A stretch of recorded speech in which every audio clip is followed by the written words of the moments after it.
पिछले एपिसोड में हमने देखा था कि कुनफेन जब तियान के ऊपर चिल्ला रहा होता है तभी उसके कान के नीचे एक स्पिरिचुअल हैंड आकर पड़ता है, जिसकी वजह से वो दूर जाकर गिर जाता है। उस स्पिरिचुअल हैंड को देखकर वू जियांग भी बहुत ही ज़्यादा हैरान होता है, क्योंकि उसने भी वहाँ पे उस स्पिरिचुअल हैंड को फॉर्म होते हुए नहीं देखा था। लेकिन उस स्पिरिचुअल हैंड को देखने के बाद वू जियांग जल्दी समझ जाता है कि ये अटैक उस लड़के ने किया है जिसके ऊपर कुनफेन अभी चिल्ला रहा था। ये जानने के बाद वू जियांग तियान के ऊपर चिल्लाते हुए उससे कहता है, तुम्हारी हिम्मत कैसे हुई मेरे बेटे पर हाथ उठाने की? तुम्हें नहीं पता तुम्हारी इस गलती के लिए मैं तुम्हें अभी इसी वक्त यहीं मार सकता हूँ। ऐसा कहते हुए वू जियांग जब तियान के ऊपर चिल्ला रहा होता है, तियान उसकी बातों को सुनकर उसकी तरफ बढ़ना शुरू कर देता है और उससे कहता है, मैंने तुम्हारे बेटे के ऊपर कोई भी अटैक नहीं किया है, मैंने तो उसे जरा सा हिट किया है। अगर मैं उसे वाकई मारना चाहता तो तुम्हें अभी उसकी सोल भी नहीं मिलती। ऐसा कहते हुए तियान वू जियांग और कुनफेन की तरफ बढ़ रहा होता है और तियान को इस तरह उन दोनों के खिलाफ एक्शन लेते हुए देखकर बायुन और लिनियन बहुत ही ज्यादा खुश हो जाती है और तियान के पीछे छुपकर वो उन दोनों को छिड़ा रही होती है। फिर तियान वू जियांग से कहता है, तुम्हें काफी ज्यादा हिम्मत है, अगर तुम्हारी जितनी हिम्मत एम्परर तियानवू में होती तो शायद आज पूरी इमोर्टल डायनेस्टी ही जिंदा नहीं होती। लेकिन शायद तियानवू एम्परर थोड़ा समझदार था, तभी तो उसने अपने बेटे की मौत के बाद भी मुझसे कोई बदला नहीं लिया और अपने बेटे के शरीर को लेने के बाद वो मेरे सामने तब तक झुका रहा जब तक मैं वहां से चला नहीं गया, क्योंकि वो अच्छी तरह जानता था कि उसकी बेटे की गलती की वजह से उसकी पूरी इमोर्टल डायनेस्टी बर्बाद हो सकती है। लेकिन देखो वक्त कितना बदल गया है ना। सालों पहले एक एम्परर जो अपने लोगों की जान बचाने के लिए मेरे सामने महीनों सर झुकाए खड़ा था, आज वही लोग मुझ पर इस तरह चिल्ला रहे हैं। ऐसा कहते हुए तियान वहाँ पे वू जियांग को देख रहा होता है। तियान की बातों को सुनकर वू जियांग बहुत ही ज्यादा हैरान होता है और उससे कहता है, तुम गलत कह रहे हो, ऐसा कभी कुछ नहीं हुआ। हमारी पूरी इमोर्टल डायनेस्टी में आज तक कभी किसी ने किसी और के सामने सर नहीं झुकाया, इसलिए तुम अपनी ये बकवास बंद करो। ऐसा कहते हुए वू जियांग वहाँ पे तियान को चुप रहने के लिए कह रहा होता है। हालांकि वो मन में ही सोच रहा होता है, हमारी पूरी इमोर्टल डायनेस्टी 10,000 सालों में कभी किसी फोर्स के आगे नहीं झुकी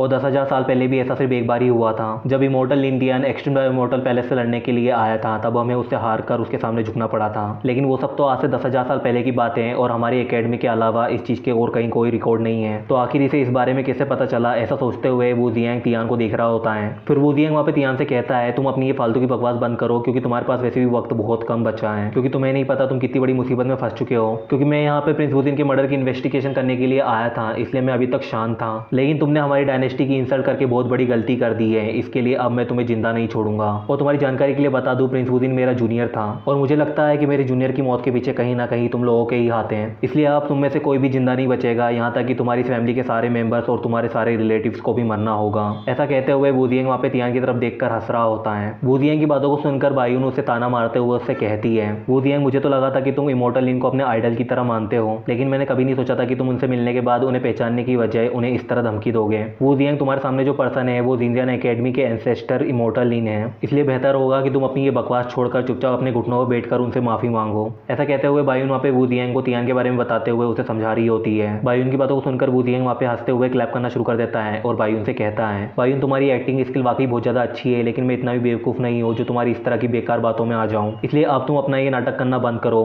क्योंकि अगर तुम्हें लग रहा है कि तुम इस तरह नाटक कर मुझसे बचकर कहीं दूर भाग सकती हो तो तुम गलतफहमी में हो बायुन। ऐसा कहते हुए वू जियांग बायुन और लिनियन को अपने सामने गुस्से में खड़ा देख रहा होता है। फिर हम कुनफेन को देखते हैं जो कि अपने फादर से रिक्वेस्ट करते हुए उससे कह रहा होता है, फादर मैं जानता हूँ कि आप अकेले ही इन सबको मार सकते हैं, लेकिन मैं चाहता हूँ कि आप बायुन को अभी जिंदा रखें, क्योंकि वुजिन अंकल बायुन का पीछा करते हुए यहाँ पर आए थे और इस बायुन की वजह से ही अंकल वुजिन की जान गई है, इसलिए हमें इस बायुन को इतनी आसानी से नहीं छोड़ना चाहिए, इसलिए आप इसे मेरे हवाले कर दीजिए, क्योंकि मैं इस बायुन को हर रोज तड़पते हुए देखना चाहता हूँ। शायद ऐसा करने पर अंकल वुजिन की आत्मा को भी शांति मिल जाए। ऐसा कहते हुए कुनफेन उसके फादर से बायुन को जिंदा पकड़कर उसके हवाले करने के लिए कह रहा होता है। कुनफेन और वू जियांग को इस तरह बातें करते हुए देखकर बायुन तियान के कंधों पर हाथ रखते हुए उन दोनों से कहती है, लेकिन लगता है कि तुम्हारी किस्मत वाकई बहुत ज्यादा खराब है, जो तुम अपने सामने इमोर्टल लिन को देखकर भी उन्हें पहचान नहीं रहे हो। ऐसा कहते हुए बायुन वहाँ पे वू जियांग को चिढ़ा रही होती है और उन्हें खुद के ऊपर हमला करने के लिए कह रही होती है। बायुन की बातों को सुनकर वू जियांग बहुत ही ज्यादा गुस्सा हो जाता है और अपनी स्पिरिचुअल एनर्जी को फैलाते हुए बायुन से कहता है, बायुन अब तुम्हारा ये मजाक कुछ ज्यादा ही आगे जा रहा है। अगर तुम्हें लगता है कि ये मामूली सा इंसान इमोर्टल लिन है तो मैं इस इमोर्टल लिन का बाप हूँ जो इस नकली इमोर्टल लिन को अपनी उंगलियों से ही मसल सकता है। ऐसा कहते हुए वू जियांग अपनी स्पिरिचुअल एनर्जी को फैलाते हुए उन लोगों को डरा रहा होता है। हालांकि वू जियांग की बातों को सुनकर तियान वहाँ पे बहुत ही ज्यादा गुस्सा हो जाता है और गुस्सा होने की वजह से तियान का डिमोनिक ऑरा वहाँ पे बहना शुरू कर देता है और तियान के डिमोनिक ऑरा के सामने वू जियांग की सारी स्पिरिचुअल एनर्जी तुरंत ही गायब हो जाती है और तियान के ऑरा की वजह से वू जियांग तुरंत ही अपने घुटनों पर आ जाता है। ये देखकर कुनफेन तुरंत ही अपने पिता को संभालने लग जाता है। जब तियान वू जियांग को अपने सामने घुटनों पर बैठा देखता है तो वो उससे कहता है, तुम्हें वाकई बहुत ज्यादा हिम्मत है,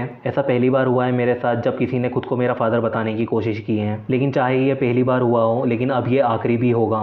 ऐसा कहते हुए तियान वहाँ पे वू जियांग को गुस्से से देख रहा होता है। वू जियांग तियान के ऑरा को देखने के बाद उसकी बातों को सुनकर समझ जाता है कि वो असली इमॉर्टल लिन है, लेकिन अभी भी वो काफ़ी ज़्यादा कंफ्यूज होता है। इसलिए वो तियान को अपने सामने देखकर बहुत ही ज़्यादा डर चुका होता है और डरते हुए उससे कह रहा होता है, क्या क्या तुम वाकई इमॉर्टल लिन हो? ऐसा कहते हुए वू जियांग डरते हुए तियान की तरफ देख रहा होता है और वू जियांग की बातों को सुनकर उसका बेटा भी काफ़ी ज़्यादा डर जाता है। हालांकि तियान की पावर को देखने के बाद उन्हें कोई शक नहीं होता है कि वो इमॉर्टल लिन है, इसलिए वो वहाँ पे तुरंत ही उसके सामने घुटनों पर झुक जाते हैं और उससे अपनी गलतियों के लिए माफ़ी मांग रहे होते हैं। उन दोनों को इस तरह माफ़ी मांगते हुए देखकर बायोन उनके ऊपर हंसते हुए उनसे कहती है, वू जियांग मैंने तो पहले ही कहा था कि ये हमारे जिनजियान एकेडमी के एंसेस्टर इमॉर्टल लिन है, लेकिन तुमने ही मेरी बात नहीं मानी। लेकिन अब देखो खुद सच्चाई पता चलने पर तुम कैसे चूतों की तरह डरे हुए हो। ऐसा कहते हुए बायोन वहाँ पे कुनफेन और वू जियांग के ऊपर हंस रही होती है। वू जियांग और कुनफेन को इस तरह माफ़ी मांगते हुए देखकर लिनियन तियान को देखकर मन में सोच रही होती है, 10,000 साल हो चुके हैं लेकिन आज भी एंसेस्टर का नाम लेने पर लोग इतना ज़्यादा डर जाते हैं। आखिर उस टाइम एंसेस्टर कितने ज़्यादा पावरफुल थे, जिसका डर आज भी लोगों के दिलों में है। ऐसा सोचते हुए लिनियन वहाँ पे तियान को देख रही होती है। फिर हम वू जियांग को देखते हैं जो कि वहाँ पे तियान को ग्रीट करते हुए उससे कहता है,